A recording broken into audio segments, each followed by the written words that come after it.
Hello and welcome to another episode of the Adrienne Ross Show, where sports and culture connect. Indiana Fever fans, we've been in this weird kind of place. On one end, we're talking about this is going to be some season for the Indiana Fever. Extremely excited about that. Some folks talking about championships already. Some folks talking about what they think the record's going to be. All this stuff, right? When free agency hit, well, first of all, when Kelsey Mitchell resigned, and then when free agency hit, the excitement went through the roof. You can't even read comments anywhere about the Indiana Fever without reading people saying, I cannot wait for the season to start. People are already pumped. People are already ordering their tickets. It's been kind of interesting on that end. Exciting, not interesting, exciting on that end. The interesting part is that you also have the people who are kind of trying to temper the enthusiasm, because they're like, okay, we know there are going to be adjustments. We know that they're going to have to gel. The chemistry has to be there. The coaches have to adapt, and I did a video on how this season is going to be easier for the team, in particular for Caitlin Clark as the floor general. But then I did a video about the challenges you're going to have on a team of this caliber. So you have those people who are trying to kind of temper it, and they're like, yo, we're busting at the seams, but we understand reality.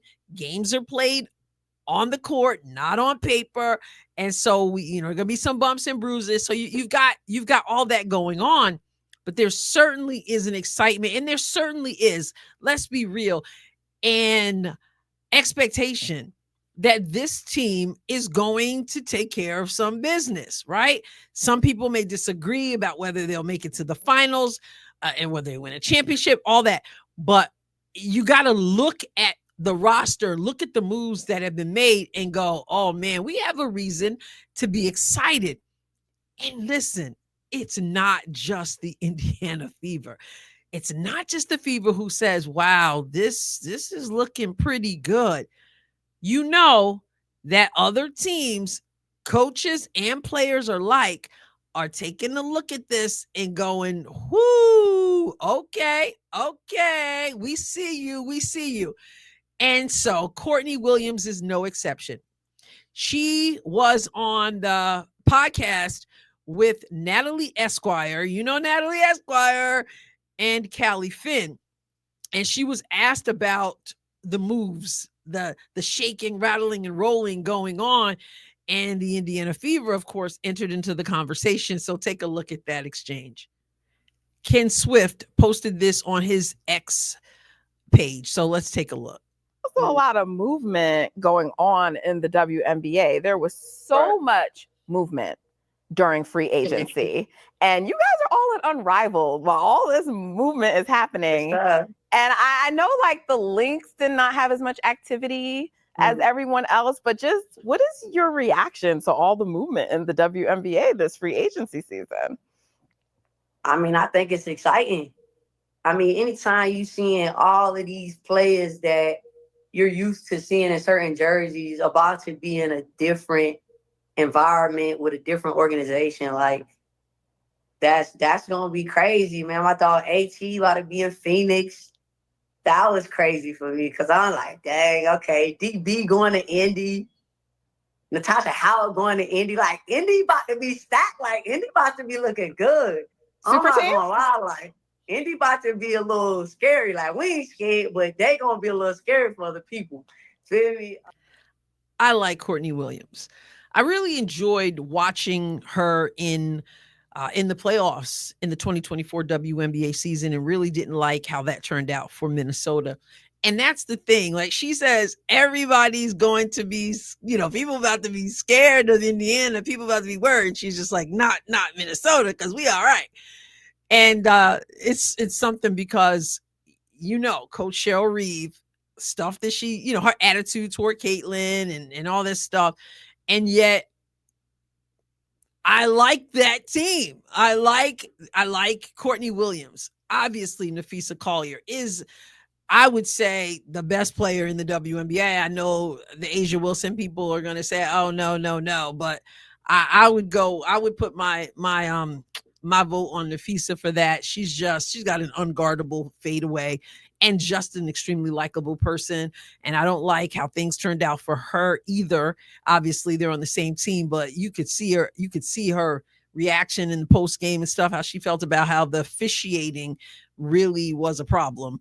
And I don't mean like, oh, that's a problem when somebody says, oh, she's a problem, meaning she's a good player. No, I don't mean the officials were really good. I mean the officials were a problem in the finals. In any case, Nafisa Collier, Courtney Williams, and Kayla McBride can straight up ball. I really like them. And like I said, just odd considering everything with Cheryl Reeve. But one thing about Cheryl Reeve, she goes to bat for her players. So anyway, I said all that to say, Courtney Williams, she's speaking the truth. Indy about to be a problem.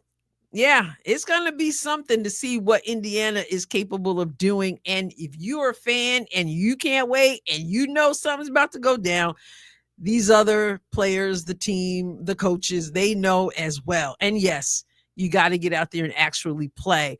But when I hear other players say this, I'm saying this is serious. The moves that Indiana was able to make, in spite of the whole nobody wants to play for Indiana.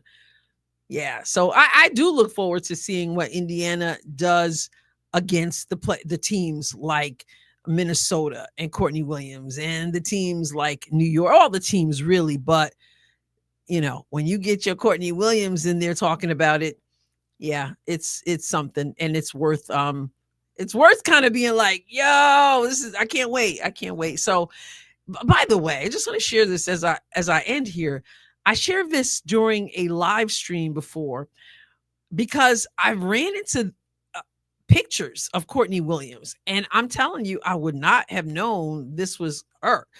This was during college, I guess, prior to WNBA times. Would you have known that this is Courtney Williams? Yeah, this is Courtney Williams. I would have never guessed this is Courtney Williams. Now that I look at it, I can see it, that smile. But yeah, that was Courtney Williams, and this is Courtney Williams now. Just kind of interesting how things have changed. But in any case, thought I'd share that, as I've shared in a live before. I really like her. And obviously she knows what she's talking about in terms of what can be done in Indiana. And no, I'm not getting ahead of myself. I do understand it has to be played on the court. I've been saying that over and over again. But let's be real. This team should make some waves this year. And I'm looking forward to it. All right. What are your thoughts? Get in the comment section, of course. Subscribe to the channel if you haven't done so yet. I'll catch you next time, God willing. God bless you abundantly.